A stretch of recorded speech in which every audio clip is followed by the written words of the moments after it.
الحمدللہ رب العالمین الصلاة والسلام علی سید المرسلین اما بعد فاعوذ باللہ من الشیطان الرجیم بسم اللہ الرحمن الرحیم الصلاة والسلام علیک یا رسول اللہ وعلی آلک واصحابک یا حبیب اللہ الصلاة والسلام علیک یا نبی اللہ وعلی آلک واصحابک یا نور اللہ۔ میرے پیارے اور محترم اسلامی بھائیوں اور مدنی چینل کے ناظرین، الحمدللہ عز و جل آج 5 ربیع النور 1432 سنہ ہجری ہے۔ باب المدینہ کراچی کے علاقے، مشہور و معروف علاقے صدر کی ریکس مارکیٹ میں ربیع النور کی برکتیں لوٹنے کے لیے یہاں کے تاجر اسلامی بھائیوں نے ماشاءاللہ یہ سنتوں بھرے اجتماع کا انعقاد کیا ہے۔ اللہ تبارک و تعالی ہم سب کا یہاں جمع ہونا اپنی بارگاہ میں قبول فرمائے، ربیع النور کی برکتیں ہم سب کو نصیب فرمائے۔ جس جوش، جس جذبے، جس امید پر ہم سب نے یہ اجتماع سجایا ہے، اللہ تبارک و تعالی سرکار علیہ الصلوۃ والسلام کی ولادت کا صدقہ ہم سب کو نصیب فرمائے۔ میرے پیارے اسلامی بھائیوں، ربیع النور شریف تو کیا آتا ہے، غلامان مصطفیٰ صلی اللہ تعالی علیہ وسلم کے دل جھوم اٹھتے ہیں، گویا ہر آنے والا دن ایک خوشی کی نوید لاتا ہے، دل میں راحت کا پیغام لاتا ہے۔ اور سرکار علیہ الصلوۃ والسلام کے غلام یہ بات اچھی طرح جانتے ہیں کہ اللہ تبارک و تعالی نے اس مہینے میں ہمیں وہ عید عطا فرمائی ہے جس کے صدقے ساری عیدیں ملی ہیں۔ اس نبی کی آمد صلی اللہ تعالی علیہ وسلم اسی مبارک مہینے کی 12ویں شب کو ہوئی، اور 12 کا عدد اسی لیے غلامان مصطفیٰ صلی اللہ تعالی علیہ وسلم بہت زیادہ پسند فرماتے ہیں۔ میرے شیخ طریقت امیر اہل سنت اپنے کلام میں کیا خوب انداز میں لکھتے ہیں، کیوں 12ویں پہ ہے سبھی کو پیار آ گیا، کیوں 12ویں پہ ہے سبھی کو پیار آ گیا، آیا اسی دن احمد مختار آ گیا، گھر آمنہ کے سید ابرار آ گیا، گھر آمنہ کے سید ابرار آ گیا، خوشیاں مناؤ غم زدوں غم خار آ گیا۔ صلو علی الحبیب۔ اور اب اس مہینے میں عاشقان رسول اجتماعات کے ذریعے، محافل نعت کے ذریعے سرکار علیہ الصلوۃ والسلام کے اوصاف کریمہ کو سنتے ہیں، میلاد بناتے ہیں، نذر و نیاز پیش کرتے ہیں، اپنے گھروں کو سجاتے ہیں، جھنڈے لہراتے ہیں۔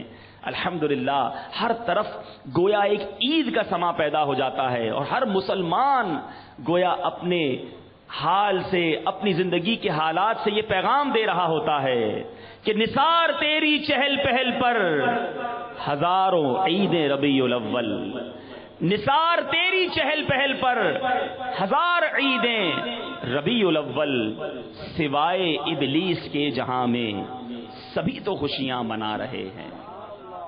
میرے پیارے اسلامی بھائیوں، آج جس موضوع پر مجھے کلام کرنا ہے وہ بڑا نرالا موضوع ہے، بڑی پیاری بات ہے۔ سرکار علیہ الصلوۃ والسلام کے اس معجزے کی بات کریں گے جو آج بھی آپ اپنی آنکھوں سے دیکھ سکتے ہیں۔ آپ سوچ رہے ہوں گے یہ کون سا معجزہ ہے؟ سرکار علیہ الصلوۃ والسلام بظاہر تو 1400 سال قبل دنیا سے پردہ فرما چکے، ظاہری حیات مبارکہ سے پردہ فرما کر آج بھی مزار پر انوار میں ہمیں فیضیاب فرما رہے ہیں اور آج بھی ان کے جلوے عام ہیں، جس عاشق پر چاہیں آج بھی کرم فرماتے ہیں۔ مگر ایسا کون سا معجزہ ہے جس کو آج بھی دیکھ سکتے ہیں؟ تھوڑا انتظار کیجئے، اس پر گفتگو بعد میں کریں گے، لیکن اس معجزے پر بات کرنے سے پہلے ایک واقعہ سنیے جس سے آپ کو پتا چلے گا کہ نسبت مدینے والے مصطفیٰ صلی اللہ تعالی علیہ وسلم سے کسی چیز کی ہو جائے تو پھر اس کا حال کیا ہوتا ہے، اس کی برکت کیا ہوتی ہے۔ اور دوسری بات، ہر چیز کو عقل کے ترازو میں نہیں تولا جاتا، ہر چیز کو جناب اس پر کیلو کال نہیں کی جاتی، کچھ فیصلے دل کو بھی کرنے چاہیے، کچھ فیصلے دل کی آواز پر لبیک کہتے کرنی چاہیے۔ عقل کو تنقید سے فرصت کہاں، عقل کو تنقید سے فرصت کہاں، عشق پر اعمال کی بنیاد رکھ۔ اور یہ بات میں نہیں کہہ رہا، صحابہ اکرام علیہم الرضوان کی تاریخ پڑھ لیجئے۔ عقل تو کچھ اور کہتی رہی، میرے صحابہ کچھ اور کرتے رہے۔ مولا علی کے اس واقعے کے بارے میں آپ کیا کہیں گے؟ مصطفیٰ کریم کا گود میں سر مبارک ہے، عصر کا وقت جا رہا ہے، علی ایک طرف تو نماز قضا ہونے کے بارے میں سوچ رہے ہیں، دوسری طرف یہ سوچ رہے ہیں جس نبی نے نماز ہمیں عطا کی ہے اس کے آرام کا خیال کروں یا نماز ادا کروں۔ علی کے عشق نے یہ آواز دی کہ نماز چلی جائے، نبی کی نیند میں خلل نہ آئے۔ میرے نبی نے ہاتھ اٹھا کر سورج کو واپس پلٹا دیا۔ عقل کہتی ہے اللہ یا رسول اللہ، عقل تو کہتی ہے نماز ادا کرو، عشق کہتا ہے نہیں، نبی کے آرام میں خلل نہیں پڑنا چاہیے۔ غار ثور کا واقعہ کون نہیں جانتا؟ سیدنا ابو بکر صدیق خلیفۃ المسلمین ہیں، ان سے بڑا عالم کون ہے، ان سے بڑا مفتی کون ہے؟ سرکار علیہ الصلوۃ والسلام کا قرب انہیں نصیب ہے۔ عقل تو کہتی ہے جان بچانا فرض ہے۔ حضرت ابو بکر صدیق سانپوں والے غار میں اکیلے داخل ہو جاتے ہیں، اپنی چادر کے ٹکڑے ٹکڑے کرتے ہیں، سوراخوں میں کپڑے کو ڈال دیتے ہیں، میرے نبی کو کہیں کوئی تکلیف نہ پہنچ جائے۔ پھر گود مبارک ہے، سرکار علیہ الصلوۃ والسلام آرام کر رہے ہیں، ابو بکر ایک سوراخ کو دیکھتے ہیں، وہ سوراخ باقی بچ گیا ہے، اپنا پیر اس میں دے دیتے ہیں۔ اب ایک سانپ آیا، حضرت ابو بکر صدیق کے پیر پر ڈس لیا۔ عقل کہتی ہے علاج کروایا جائے، ارے علاج نہیں کرو گے تو زہر سے جان چلی جائے گی۔ عشق کہتا ہے نبی کے آرام میں خلل نہیں آنا چاہیے۔ عقل کچھ اور کہتی رہی، عشق کا پیغام کچھ اور تھا۔ عشق کی آواز پر لبیک کہا۔ ابو بکر صدیق رضی اللہ تعالیٰ عنہ نے، میرے نبی نے اپنا لعاب دہن لگایا، سانپ کے زہر کا اثر دور کر دیا۔ بہت سارے واقعات ہیں، میں ایک اور واقعے کی طرف آپ کو لے کر چلتا ہوں، توجہ کے ساتھ سنیے۔ سمرقند میں ایک بیوہ سید زادی رہتی تھی، اس کے چند بچے تھے۔ حالات سے مجبور ہو کر اپنے بھوکے بچوں کو لے کر ایک مالدار شخص کے پاس گئی، اس سے سوال کیا کہ میں سید زادی ہوں، میرے بچے بھوکے ہیں، ان کو کھانا کھلاؤ۔ وہ رئیس آدمی، پیسہ تو بڑا تھا، اسٹیٹس تو بڑا بلند تھا، مگر برائے نام مسلمان تھا۔ وہی عقل والی بات، ہر چیز کی جناب تحقیق ہونی چاہیے، اتھارٹی ہونی چاہیے، جناب اس کے اندر لاجک بتائیے۔ کچھ لوگ کہتے ہیں اسلام کے احکام تو ٹھیک ہے جناب، اس میں لاجک بتائیے۔ ارے لاجک بتانے کے لیے تو مسلمان نہیں ہوئے، ہم نے تو اللہ کو دیکھا نہیں ہے کلمہ پڑھ لیا، مصطفیٰ کریم علیہ الصلوۃ والسلام کو دیکھا نہیں، اپنا نبی مان لیا، جنت کو نہیں دیکھا، جنت کی دعا کرتے ہیں، دوزخ کو نہیں دیکھا، دوزخ سے پناہ مانگتے۔ یہ لاجکس کہاں سے آ گئیں؟ ہم تو غیب پر ایمان لانے والے ہیں، میرے نبی نے جو کہا وہ حق ہے، ہم اس پر ایمان لانے والے ہیں۔ مگر آج کچھ پڑھے لکھے لوگ جناب یہ کہتے ہیں یہ لاجک بتائیے، یہ جناب یہ ہاتھ کاٹنے کی جو اسلام میں سزا ہے اس کی لاجک بتائیے، یہ عورت کو ایک حصہ کیوں دیا گیا وراثت میں، اس کی لاجک بتائیے۔ ارے یہ لاجک سمجھنے سمجھانے میں کہیں ایمان نہ چلا جائے۔ یاد رکھیے غیب پر ایمان لائے ہیں ہم نبی کے غلام ہیں، بندے ہیں رب کے، بندے کا کام سوچنا نہیں ماننا ہوتا ہے۔ وہ پنجابیوں کی ایک کہاوت ہے نا، اسی سوچن والے نہیں منن والے ہیں، تو منن والے بن جاؤ بھائی، تبھی زندگی اچھی گزرے گی۔ اور ہم نبی علیہ الصلوۃ والسلام کا دامن تھام چکے ہیں، ہمارا کام آنکھیں بند کر کے چلنا ہے۔ وہ سیٹھ صاحب کہتے ہیں اس سید زادی کو کہ یہ بتاؤ کہ میں کیسے اعتبار کر لوں کہ تم سید زادی ہو، کوئی دلیل پیش کرو۔ اب وہ سیٹھ کہتا ہے میں زبانی جمع خرچ کا قائل نہیں ہوں، اگر کوئی دلیل ہے تو پیش کرو۔ سید زادی بیچاری غریب، وہ کہاں سے دلیل لاتی؟ کوئی سرٹیفکیٹ لے کے تھوڑی چل رہی تھی. وہ غریب اپنے بچوں کو لے کر رنجیدہ واپس چلی آئی. پھر ہمت کر کے وہ ایک مجوسی آتش پرست جو آگ کی پوجا کرتے ہیں، آگ کی پوجا کرنے والے ایک سیٹھ کے پاس گئی اور اپنا قصہ بیان کیا کہ میرے بچے بھوکے ہیں. وہ مجوسی بولا، محترمہ اگرچہ میں مسلمان نہیں ہوں مگر تمہاری سیادت یعنی تم سید زادی ہو اس کی تعظیم و قدر کرتا ہوں، آؤ میرے یہاں ہی قیام کر لو، میں تمہاری روٹی اور کپڑے کا ضامن ہوں. یہ کہا اور اسے اپنے یہاں ٹھہرا کر اس کو اور اس کے بچوں کو کھانا کھلایا، بڑی خدمت کی. رات ہوئی تو اب وہ سیٹھ صاحب جو دلیل مانگ رہے تھے، جو جناب دلیل مانگ رہے تھے کہ تم سید زادی کیسے ہو، وہ سوئے تو خواب میں سرکار علیہ الصلوۃ والسلام کو دیکھا.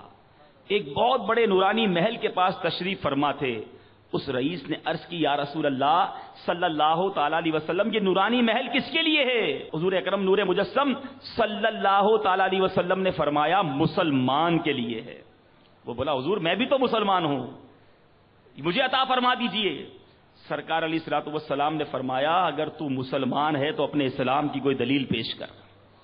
دلیل مانگنے والے اپنے اسلام کی کوئی دلیل پیش کر. یہ سن کر وہ سیٹھ صاحب، وہ رئیس بہت گھبرا گیا، بہت گھبرایا. سرکار علیہ الصلوۃ والسلام نے اس کے بعد اس سے فرمایا میری دکھیاری بیٹی حالات سے مجبور ہو کر تیرے پاس آئی تھی اور تو نے اس سے سید زادی ہونے کی دلیل طلب کی، خود بغیر دلیل پیش کیے اس محل میں چلا جائے، یہ ناممکن ہے. اب اس کی آنکھ کھل گئی، بڑا رویا، اس سید زادی کی تلاش میں نکلا تو اسے پتا چلا کہ وہ تو آتش پرست مجوسی کے گھر پر قیام فرما رہی ہیں. وہاں پر گیا، مجوسی کو کہا 1000 روپے لے لو، یہ سید زادی میرے سپرد کر دو، میں ان کی خدمت کرنا چاہتا ہوں. وہ مجوسی اب کیا کہتا ہے؟ کہتا ہے کیا اس نورانی محل کے بدلے سید زادی تمہیں دے دوں؟ سنو، سرکار مدینہ، راحت قلب و سینہ، صاحب معطر پسینہ، باعث نزول سکینہ صلی اللہ تعالی علیہ وسلم جو تمہیں خواب میں آ کر اس محل سے دور کر گئے ہیں، وہ میرے خواب میں تشریف لا کر مجھے کلمہ پڑھا کر مسلمان کر کے اس محل میں داخل فرما گئے ہیں.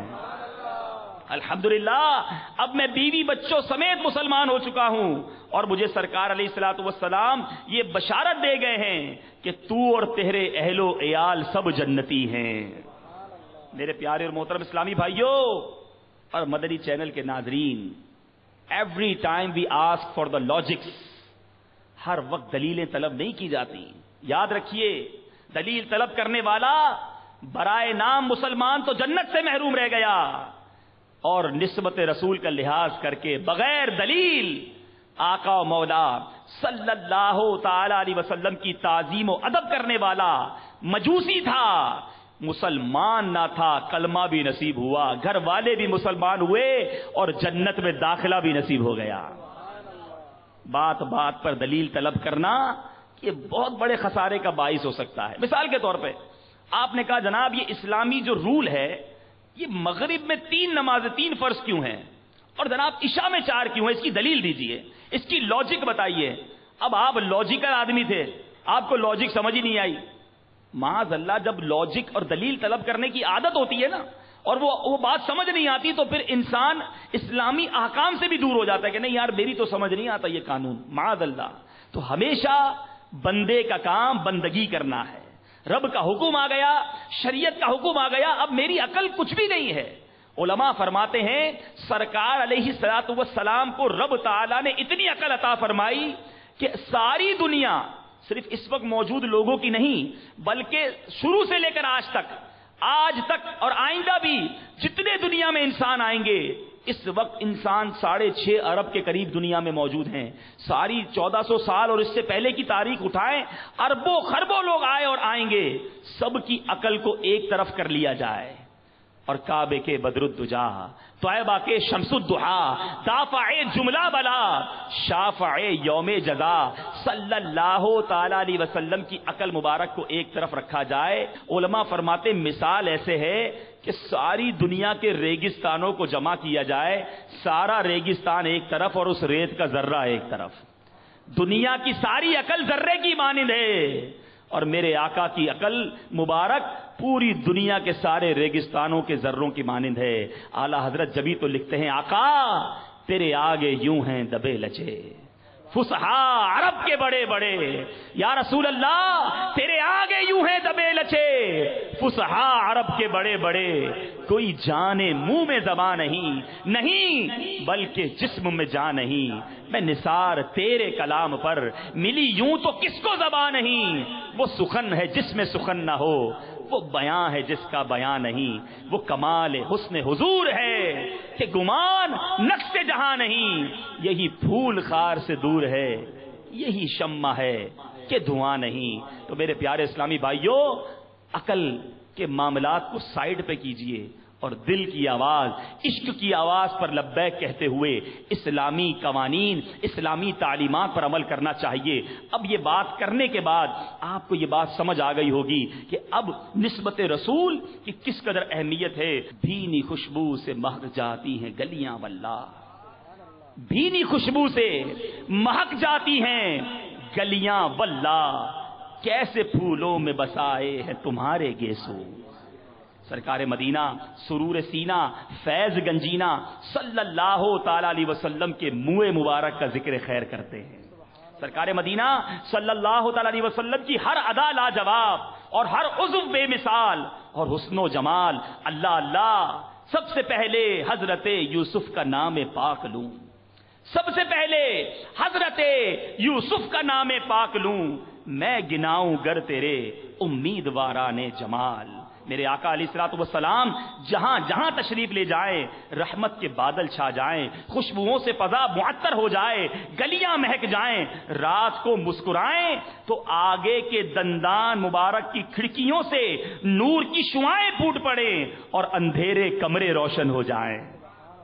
لاغر بکری پر دستے مبارک پھیر دیں تو دودھ دینے لگ جائے. غم زدہ آئے آقا کو دیکھے تو دکھ درد بھول جائے. دکھ درد کے ماروں کو غم یاد نہیں رہتے دکھ درد کے ماروں کو غم یاد نہیں رہتے. جب سامنے آنکھوں کے غم خار نظر آئے جب لبھائے مبارکہ کو جنبش ہوا کرے تو پھول جھڑنے لگے. مخاطب یعنی جس سے بات کی جائے اس کا دل باغ باغ ہو جائے. کان مبارک کا حال یہ ہے کہ دور و نزدیک کی آواز سن لیں چشمان کرم اٹھیں تو عرش بری تک جا پہنچے. نظر نیچی فرمائیں تو قبر تک کے حالات سے منکشف ہو جائیں. کسی کے سینے پر نظر پڑے تو دل کے حالات دیکھ لیں. جبھی تو امام عشق و محبت آقا کی نظروں کی انتہا اور آقا کے نظروں کے کمالات کی طرف جب قلم اٹھاتے ہیں تو لکھتے ہیں آقا سرے عرش پر ہے تیری گزر دل فرش پر ہے تیری نظر. یا رسول اللہ سرے عرش پر ہے تیری نظر دل فرش پر ہے تیری گزر. ملکوت و ملک میں کوئی شے نہیں وہ جو تجھ پہ عیاں نہیں. میرے پیارے اور محترم اسلامی بھائیوں وہ مبارک انگلیاں جس سے پانی کے چشمے لہرائیں لعاب دہن اقدس سے خاری کنویں میٹھے ہو جائیں ٹوٹے ہوئے اعضاء جڑ جائیں خانے میں برکتیں آ جائیں اشارہ ابرو سے بلائیں ٹل جائیں اسیروں کے قید و بل ٹوٹ جائیں بگڑے مقدر سنور جائیں. اور گیسوئے مبارک کی تو کیا بات ہے جب بے قرار جو دیکھے اسے بے قرار ہو جائے اور سرکار کے عشق میں گرفتار ہو جائے. اور جب گیسوئے مبارک لہرائیں تو فضا مشک بار ہو جائے اور رحمت کی گنگور گھٹا چھا جائے. ان کے گیسو نہیں رحمت کی گھٹا چھائی ہے ان کے گیسو نہیں رحمت کی گھٹا چھائی ہے. ان کے ابرو نہیں دو قبلوں کی یکجائی ہے. اے میرے پیارے اسلامی بھائیوں گیسوئے امبری کا کیا کہنا چہرہ روشن کی تو کیا ہی بات ہے. جو ایک بار دیکھ لے بار بار دیکھنے کی آرزو کرے بار بار دیکھے ہزار بار دیکھے مگر سیری کہاں ہو. شربت دید نے ایک آگ لگائی دل میں شربت دید نے ایک آگ لگائی دل میں تپش دل کو بڑھایا ہے بجھانے نہ دیا. چہرہ زیبا کا، رنگت اور صباحت و ملاحت کا ایسا حسین امتزاج، حسن و جمال ایسا کہ چاند ان کے آگے ماند پڑ جائے، نورانی پیشانی ایسی گویا چاندی کا ٹکڑا، ہونٹ مبارک ایسے جیسے گلاب کی پنکھڑیاں، پر نور سینہ، فیض گنجینا، ناخن مبارک پہلی تاریخ کے چاند سے زیادہ حسین ہیں، اور اس نور کے پیکر کہ منہ مبارک اللہ اکبر، خدا کی قسم بے نظیر و بے مثال، جس مقدر والے کو حاصل ہو جائیں وہ برکتوں اور رحمتوں سے مالا مال ہو جائے۔ میرے آقا علیہ الصلوۃ والسلام کے بال با کمال تو زندہ معجزہ ہیں۔ مصطفیٰ علیہ الصلوۃ والسلام کے دیوانوں، جس طرح میرے اور آپ کے اور کل کائنات کے بالی صلی اللہ تعالی علیہ وسلم حیات ہیں، اسی طرح یقین جانیے آپ صلی اللہ تعالی علیہ وسلم کے نورانی بال جسم اطہر سے جدا ہونے کے باوجود حیات ہیں۔ امیر اہل سنت فرماتے ہیں میں نے خود دیکھا ہے کہ جن خوش نصیبوں کے پاس ایک بال مبارک ہوتا تھا اب اسی منہ مبارک سے مزید شاخیں نکل کر گلدستہ بن چکا ہے۔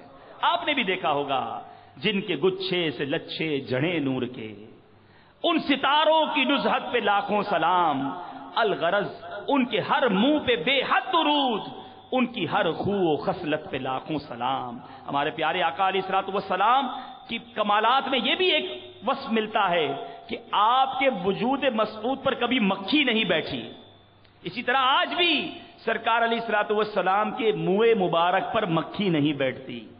میرے آقا علیہ الصلوۃ والسلام کا سایہ زمین پر نہ پڑتا، اسی طرح آج بھی دھوپ یا روشنی میں منہ مبارک کا سایہ بھی نہیں پڑتا۔ ہم ان کے زیر سایہ رہتے ہیں، جن کا سایہ نظر نہیں آتا۔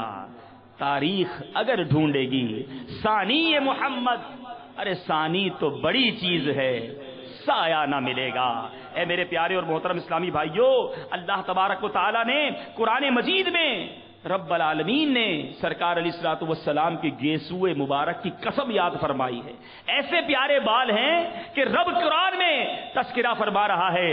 امام عشق و محبت بریلی کے تاجدار لکھتے ہیں، ہے کلام الہی میں شمس الضحیٰ، تیرے چہرائے نور افزا کی قسم، قسم شب تار میں راز یہ تھا کہ حبیب کی زلف دوتا کی قسم۔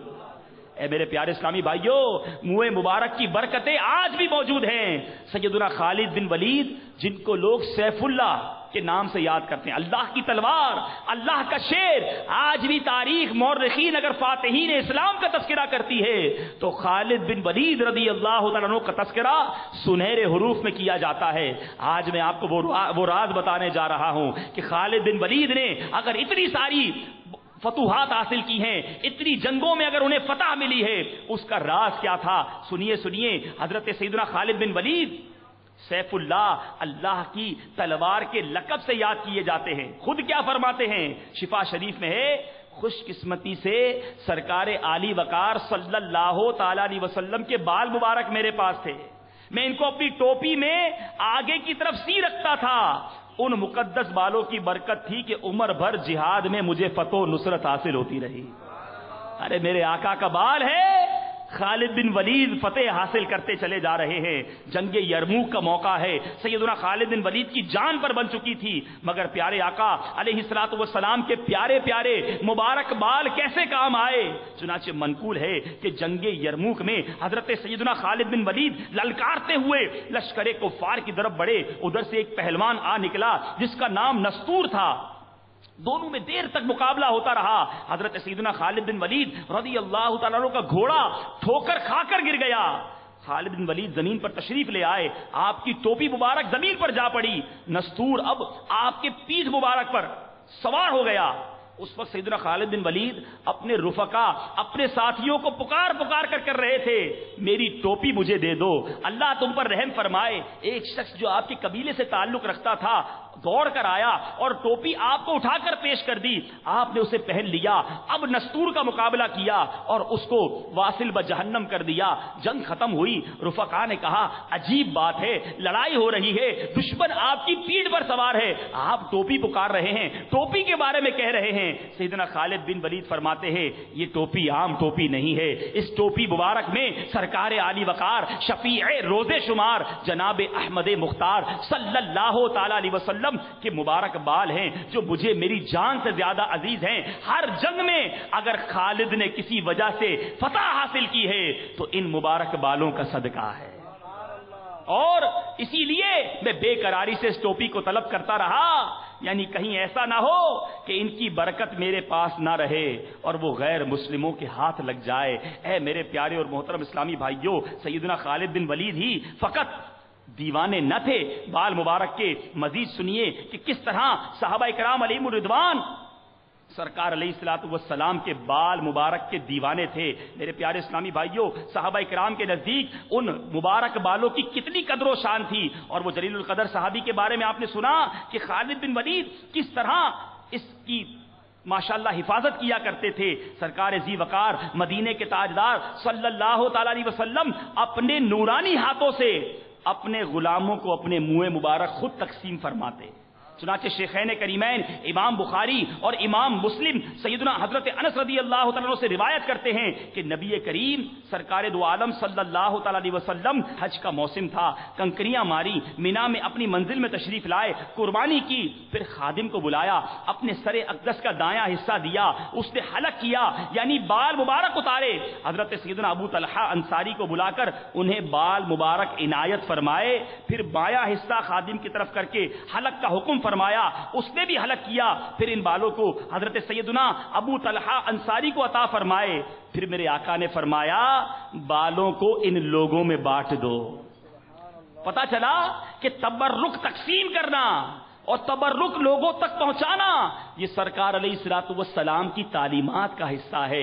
آج اگر کسی کے پاس کوئی تبرک ہے، اعتراض کرنے والا اگر اعتراض کرتا ہے، ہمیں دل چھوٹا نہیں کرنا چاہیے، جس کا جو کام ہے وہ کرتا ہے، ہم عشق کے بندے ہیں، کیوں بات بڑائی ہے؟ ارے اللہ تعالیٰ نے آپ کو اگر کوئی تبرک عطا کیا ہے اس کی ضرور تعظیم کیجئے۔ میرے پیارے اسلامی بھائیوں، علماء فرماتے ہیں سرکار علیہ الصلوۃ والسلام کی عزت و توقیر و تعظیم و تکریم عین ایمان ہے۔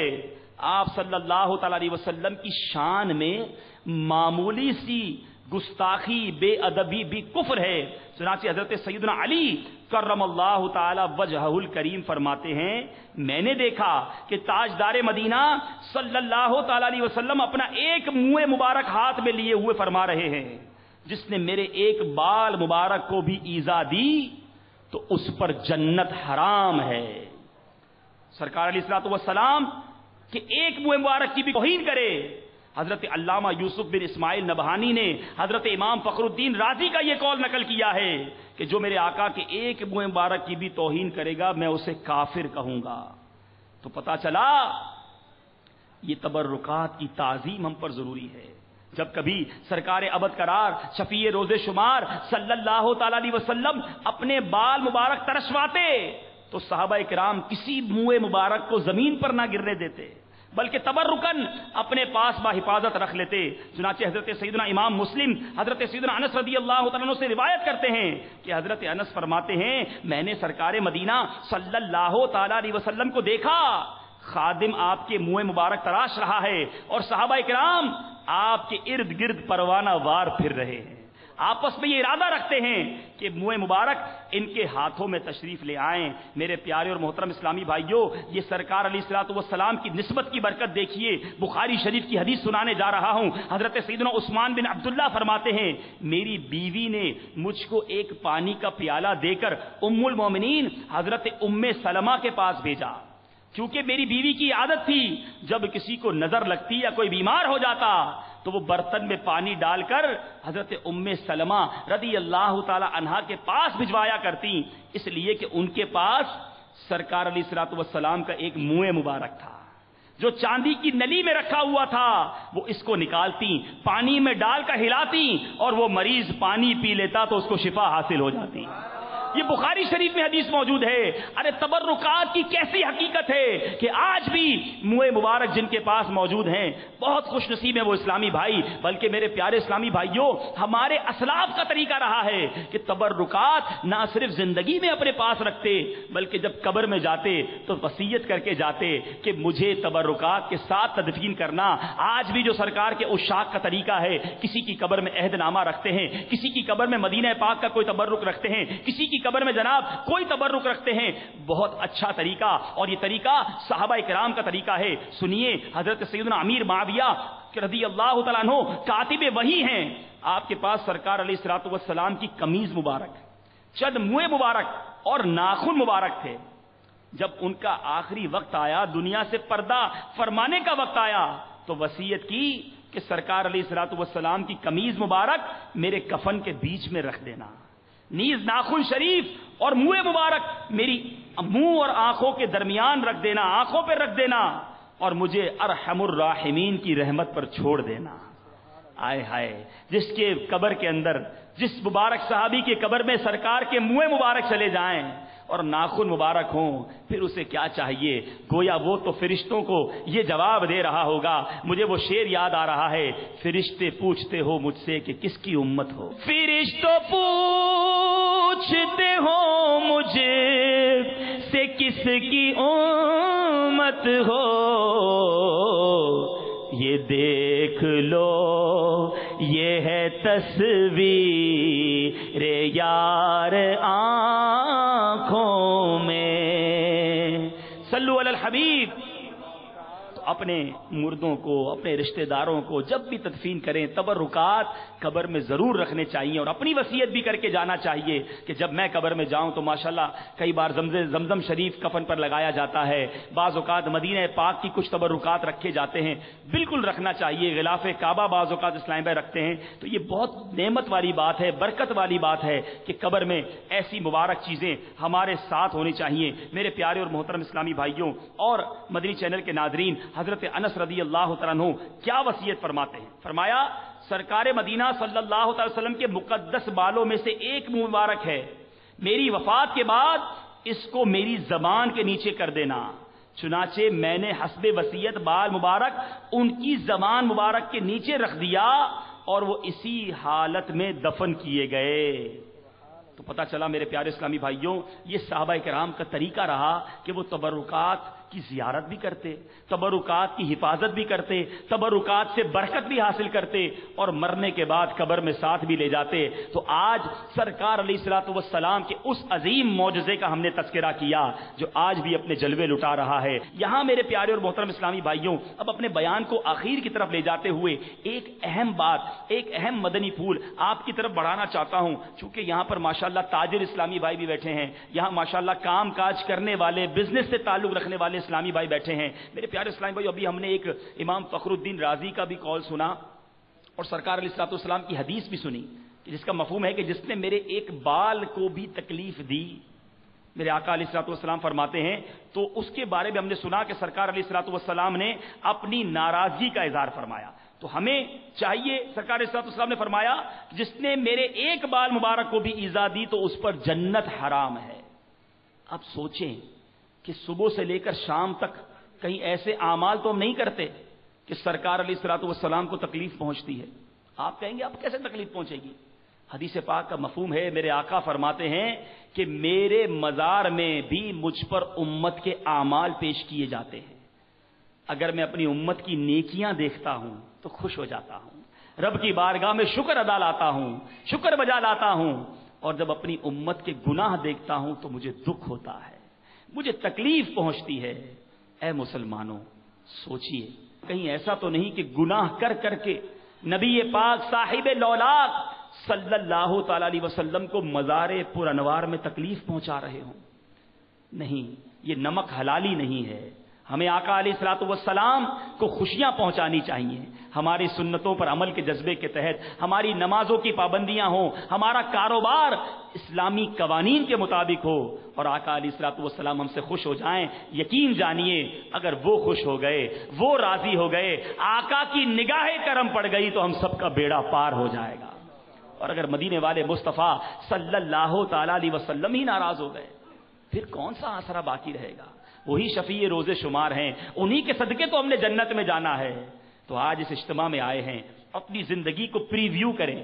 ماشاءاللہ آپ کی مارکیٹ سجی ہوئی ہے، آپ لوگ جشن ولادت منانے کا جذبہ رکھتے ہیں، خوب دھوم دھام سے جشن ولادت منائیے۔ اپنی دکانوں کو آپ نے سجایا، اپنے گھروں کو سجائیے، لائٹیں لگائیے، نظر و نیاز کیجئے، ضرور ضرور میرے پیارے اسلامی بھائیوں نئے کپڑے سلوائیے، عید کا سما ہونا چاہیے، اسی طرح ہو سکے تو روزہ رکھ کر ربیع النور منائیے، سب ہونا چاہیے۔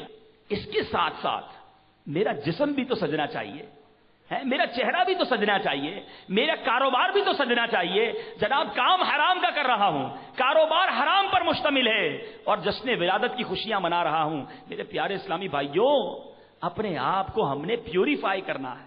یہ مہینہ سرکار کی ولادت کا مہینہ ہے۔ آپ اگر کسی کی برتھ ڈے مناتے ہیں، کوئی بہت بڑا خوشی کا موقع آتا ہے، یا کسی بڑے بزرگ یا بڑے دنیا دار کی بارگاہ میں بھی حاضری کا وقت آتا ہے، آپ کوئی تحفہ تیار کرتے ہیں کہ یار بادشاہ کے پاس جا رہا ہوں، ایک بہت بڑی ہستی ہے اس کے پاس جا رہا ہوں، کوئی تحفہ دوں گا، میری اوقات تو اتنی سی ہے، میں اپنی اوقات کے مطابق تحفہ دوں گا، ادھر سے اس سے زیادہ عطا ہو جائے گا، اتنا عطا ہوگا کہ میرا کام بن جائے گا۔ مدینے والے آقا علیہ الصلوۃ والسلام کے لیے آپ لوگوں نے کیا کیا تحفہ تیار کیا ہے؟ سوچا آپ نے؟ بھائی سرکار کا جشن ولادت ہے، 12 ربیع النور کا دن آنے والا، کوئی تحفہ پریپیئر کیا آپ نے؟ آپ کہیں گے تحفہ کیا سرکار کی بارگاہ میں پیش کریں؟ ارے اچھے اچھے تحفے پیش کر سکتے ہیں آپ۔ اگر چہرہ سنت مصطفیٰ صلی اللہ تعالی علیہ وسلم سے سجا ہوا نہیں ہے تو آقا کی بارگاہ میں داڑھی کا تحفہ پیش کر دیجئے۔ نمازوں کی معاذ اللہ اگر سستی ہے، میرے پیارے اسلامی بھائیوں سرکار فرماتے نماز پڑھو، میری آنکھوں کی ٹھنڈک ہے، اور یہ جناب جشن ولادت کی دھومیں مچانے والا نمازوں میں پابند نہ ہو، نمازوں میں سویا رہے۔ جشن ولادت بھی منانا ہے، ہم نیازی بھی ہیں اور نمازی بھی ہیں، نیازی بھی بنیے، نیاز بھی بانٹیے، لیکن نمازی بھی بنیے۔ اسی طرح اپنے کاروبار کو دیکھیں، کہیں ایسا تو نہیں میں جناب جھوٹ بول کر کاروبار کر رہا ہوں، ملاوٹ والا کام کرتا ہوں، میرا جناب سود کا لین دین ہے، میں اپنے بزنس کو انٹرسٹ بیس چلا رہا ہوں، یہ آپ سب نے چیک کرنا ہے۔ یاد رکھیے یہ حرام کی روزی بینک بیلنس میں تو اضافہ کر دے گی مگر گھر میں برکت نہیں آئے گی۔ آج کاروباری لوگ ملتے ہیں کہتے ہیں بھائی کماتا تو بہت ہوں لیکن برکت نہیں ہوتی ہے، پیسہ ہاتھ میں رکتا نہیں ہے، جس کام میں ہاتھ ڈالتا ہوں نقصان ہو جاتا ہے، گھر والوں کو پیسے بھی دیتا ہوں ٹائم پر دیتا ہوں مگر بچے فرما بردار نہیں بنتے ہیں، بچوں میں بیماریاں بہت ساری ہیں، مجھے سکون نہیں ہے، میں رات کو سو نہیں سکتا۔ پھر کہتے ہیں پتہ نہیں کسی نے نظر کر دی ہوگی، وہ سامنے والی دکان والے نے لگتا ہے مجھ پر تعویذ کر دیا ہوگا۔ ارے بھائی خود آپ نے بندش کی ہے اپنی، خود بیڑا غرق کرنے والے ہم ہیں۔ صبح سے شام اپنے کاروبار ہی کو جسٹیفائی کر لیجئے، دکان پر بیٹھ کر کتنی بار جھوٹ بولتے ہیں، کتنی بار آنے والے گاہک کو ڈیفیکٹڈ مال اچھا کہہ کر ہم پہنا دیتے ہیں۔ سود کا کاروبار ہم سے ہوتا ہے، رشوت کا لین دین ہم کرتے ہیں، ڈیوٹی میں ڈنڈی ہم مارتے ہیں، کون سا ایسا غلط کام ہے جو ہم نہیں کرتے؟ پھر کہتے ہیں برکت نہیں ہے، پھر کہتے ہیں جناب گھر میں سکون نہیں ہے، پیسے میں برکت نہیں ہے، کاروبار میں نقصان ہو جاتا ہے۔ ارے رب کی نافرمانی کر کے کبھی برکت ملی ہے؟ اچھا اب آپ کہیں گے جناب آپ مولانا صاحب سمجھا تو رہے، وہ دیکھیں وہ فلاں کاروباری آدمی ہے، اس کا تو اتنا بڑا کاروبار ہے، سارا انٹرسٹ پر کام ہے، خوب رشوت دیتا ہے، خوب گناہ کرتا ہے، نماز بھی نہیں پڑھتا، وہ تو جناب لینڈ کروزر گاڑی میں آتا ہے، تو اس کو کیسے برکت مل گئی؟ یاد رکھیے دنیا کی ترقی مل جانا یہ رب کی رضا کی دلیل نہیں ہے۔ قارون کے پاس کتنا خزانہ تھا، آخر کفر کی موت مرا ہے۔ میرے پیارے اسلامی بھائیوں یاد رکھیے، یہ اپنے پلے سے باندھ لیجئے۔ آج آپ کو فیصلہ کرنا ہے، بڑے گناہ کر لیے، بڑی نافرمانی کر لی، اپنی آخرت برباد کرنے والے بڑے کام کر لیے، اب میری آقا کی ولادت کا مہینہ ہے، میں نے کچھ فیصلہ کرنا ہے، اپنی زندگی میں تبدیلی لانی ہے۔ اگر میرا جسم گناہوں کے اندر ڈوبا ہوا ہے، اپنے جسم کو سنتوں کا آئینہ دار بنانا ہے۔ اگر میرا کاروبار حرام چل رہا ہے، مجھے اس سے جان چھڑانی ہے۔ یاد رکھیے آپ کے پاس 1 کروڑ روپے حرام کے ہوں اور چند ہزار حلال کے ہوں، یاد رکھیے برکت اسی میں ہے، سکون اسی میں ہے، ارے رب کی رضا اسی میں ہے۔ یہاں سیلز مین بھی موجود ہوں گے کیونکہ یہ گارمنٹ مارکیٹ ہے، یہاں پر جناب سیلز مین کا بڑا کردار ہوتا ہے۔ سیٹ صاحب نہیں ہوتے، واپس آتے ہیں سیٹ صاحب تو سیلز مین کہتا ہے سیٹ صاحب میں نے وہ 50 روپے کا جو گارمنٹ تھا نا وہ 200 روپے میں بیچ دیا، وہ جس کا کلر خراب نہیں تھا وہ بھی بیچ دیا میں نے، وہ جس میں سوراخ تھا وہ بھی میں نے پہنا دیا، اور صاحب بھی آ کے بڑا خوش ہوتا ہے، ماشاءاللہ بڑا اچھا سیلز مین ہے۔ معاذ اللہ، آپ جو سیلز مین ہے میں براہ راست ان سے مخاطب ہوں، ڈیفیکٹڈ مال جھوٹ بول کر اپنی چکنی چپڑی باتوں سے آپ بیچ تو لوگے، شاید آپ کا سیٹ آپ کی 200-500 ہزار روپے تنخواہ بھی بڑھا دے گا، مگر قیامت کے دن یہ بچانے نہیں آئے گا، رب کی بارگاہ میں آپ کو جواب دینا ہوگا۔ ایک مسلمان ہے آپ سے جو سودا خریدنے آیا ہے اور اس کو آپ ڈیفیکٹڈ مال دے دیتے ہیں، اس کو جناب جھوٹ بول کر دے دیتے ہیں، بیچارہ وہ گھر جا کے اس کو کہتے کبھی بھی کلر نہیں اترے گا، وہ سفید کپڑوں کے ساتھ بالٹی میں ڈالتا ہے تو سفید کپڑا ہی کالا ہو کے نکلتا ہے، اتنا کلر چھوڑتا ہے وہ، کسی کی آستین نہیں ہے، کسی کا گریبان نہیں ہے، پتہ نہیں کیا کیا دے دیا جاتا ہے، میڈ ان فلاں میڈ ان فلاں کہہ کے ہم بیچ دیتے ہیں۔ ارے سچ بول کر کام کیجئے، تھوڑا ہوگا مگر اچھا ہوگا، یہی اسلامی تعلیمات ہیں، یہی ہمیں سرکار علیہ الصلوۃ والسلام کی سیرت بتاتی ہے کہ مسلمان وہ ہے جس کی ہاتھ زبان ہاتھ جسم کے اعضاء سے دوسرا مسلمان محفوظ رہے۔ ہم نبی کے امتی ہیں، ہم مسلمان ہیں، ہمیں اپنے اسلام کا امیج بہتر کرنا ہے۔ ارے پہلے کے مسلمان وہ تھے کہ جب وہ کاروبار کرتے تو ڈیل کے دوران غیر مسلم مسلمان ہو جاتا تھا، کہ ایسا مسلمان ہوتا ہے، اتنا ستھرا کاروبار، ایسے سچے وعدے، ایسی بات کی پاسداری۔ مگر آج حال یہ ہے کہ دنیا میں کوئی مسلمانوں کو آرڈر دینے کے لیے تیار نہیں ہے۔ یہ ہم کاروباری لوگوں نے تو جسٹیفائی کرنا ہے، اس کو ریکٹیفائی کرنا ہے، اس کو بہتر کرنا ہے۔ آپ کہیں گے جناب آوے کا آوا بگڑا ہوا ہے، ہم اتنے سے لوگ کیا کر سکتے ہیں؟ ہمیشہ یاد رکھیں فرد سے معاشرہ بنتا ہے۔ میں سوچوں کہ جناب میرے اکیلے کرنے سے کیا ہوگا، سارے ہی بیڑا غرق ہوا ہے، نہیں۔ اگر یہی بات آج سے 30 سال پہلے میرے شیخ طریقت امیر اہل سنت سوچ لیتے کہ میرے اکیلے کرنے سے کیا ہوگا، میں اکیلا نیکی کی دعوت دوں گا، اس سے کیا ہوگا؟ ایک ہی مرد تھا، اللہ کی رضا پر، اللہ کی عنایت پر، اللہ کی مدد پر بھروسہ تھا، دل میں جذبہ تھا، اخلاص تھی، غریب تھا، اس کے پاس کوئی بینک بیلنس نہ تھا، کوئی فیملی بیک گراؤنڈ نہ تھا۔ میرے پیارے اور محترم اسلامی بھائیوں، کراچی کے ایک چھوٹے علاقے خارا در سے وہ شخص دین کا پرچم لے کر بلند ہوا، کوئی 200 سال کوئی 400 سال پرانی تاریخ بیان نہیں کر رہا، آپ کی آنکھوں کے سامنے فقط 30-31 سال ہوئے ہیں، اور آج دنیا کے 150 سے زائد ممالک میں کروڑوں مسلمان دعوت اسلامی کے مدنی ماحول سے وابستہ ہو گئے۔ چاہے تو ایک شخص دنیا کی تقدیر بدل سکتا ہے۔ ہم سب اٹھے تو صحیح، ہمت تو کریں کہ انشاءاللہ آج نیت کریں، یہ اجتماع ہوا ہے، اس اجتماع کو اپنی مارکیٹ میں برکت کا باعث قرار بنا دیں، اس اجتماع کو اپنی مارکیٹ میں ایک بڑی چینج کا باعث بنا دیں کہ انشاءاللہ یہاں بسنے والے سارے کاروباری اب انشاءاللہ 5 وقت کی نماز پڑھیں گے۔ نیت کیجیے ایسی کہ شیطان یہاں سے دور بھاگ جائے، انشاءاللہ 5 وقت باجماعت نماز پڑھیں گے، انشاءاللہ حلال کاروبار کریں گے، ہماری مارکیٹ میں اب جھوٹ نہیں بولیں گے۔ دیکھیں ہمیں آگے بڑھنا ہوگا، اپنے رزق کو پیوریفائی کرنا ہوگا، پھر دیکھیں جشن ولادت کا مزہ کیسے آتا ہے۔ آپ کا جسم سج گیا، آپ کا کاروبار سج گیا، آپ نے اپنے باطن کو سجانے کی کوشش کی، اور پھر آقا سے جب 12ویں شب ولادت کا صدقہ مانگیں گے، پھر دیکھیں کیسے کرم کے دروازے کھلتے ہیں۔ اللہ تبارک و تعالیٰ سے دعا ہے مالک کریم ہم سب کو شرعی تقاضوں کے مطابق زندگی گزارنے کی توفیق عطا فرمائے۔ ایسی پیاری سوچ آپ کو دعوت اسلامی فراہم کرتی ہے۔ تمام اسلامی بھائی دعوت اسلامی کے ہفتہ وار اجتماع میں پابندی کے ساتھ ہر جمعرات کو شرکت کی بھی نیت کیجیے، اور اس کے ساتھ ساتھ مدنی قافلے شہر بہ شہر گاؤں بہ گاؤں ملک بہ ملک سفر کرتے ہیں، اس میں بھی ضرور سفر فرمایا کریں۔ اللہ تبارک و تعالیٰ اس مارکیٹ کے رہنے والوں پر اپنی رحمتوں کا نزول فرمائے، اور اس اجتماع میں آنا ہم سب کی مغفرت کا ذریعہ بنائے۔ صلو علی الحبیب۔